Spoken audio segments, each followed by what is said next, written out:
Clemente nacque in una città grande e potente, un luogo di bellezza e contrasti.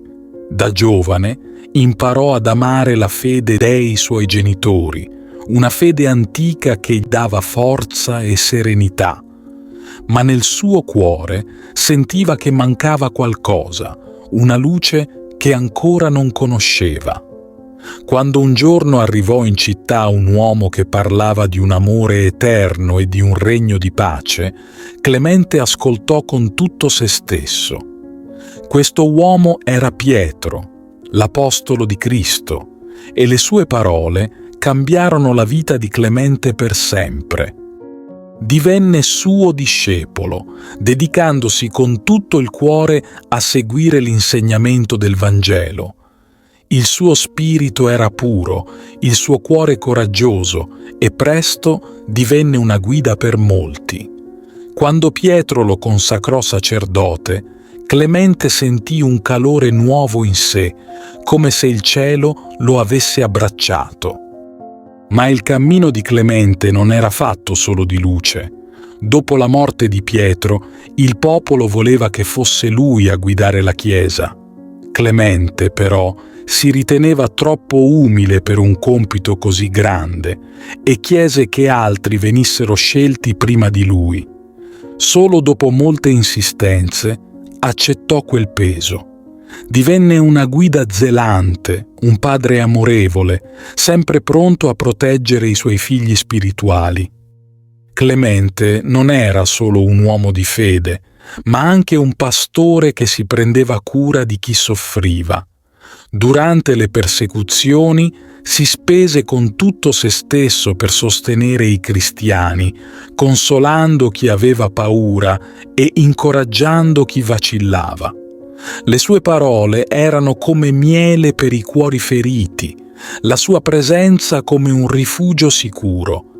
Ma la sua fede non rimase inosservata. I potenti del tempo, che odiavano Cristo e chi lo seguiva, lo misero nel mirino.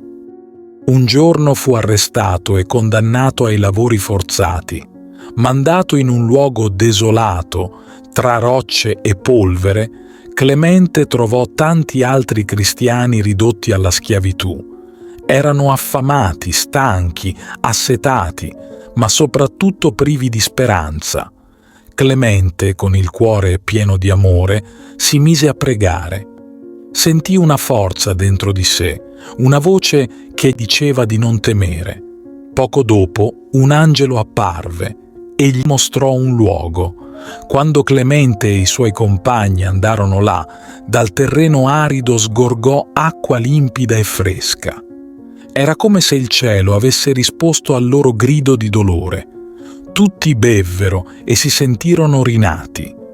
Quel miracolo fece sì che molti pagani credessero in Cristo, vedendo la forza di un Dio che ascolta i suoi figli.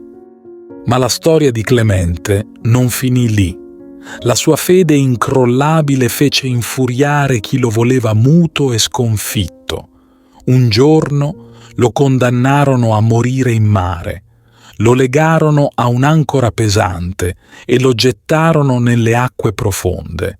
Ma la morte non poteva spegnere la sua luce. Il mare, mosso da una forza misteriosa, si ritirò e sul fondo apparve una tomba di marmo bianco. Dentro quella tomba riposava il corpo di Clemente, come se un angelo l'avesse posto lì con amore. Le persone che assistettero a quel prodigio rimasero senza parole.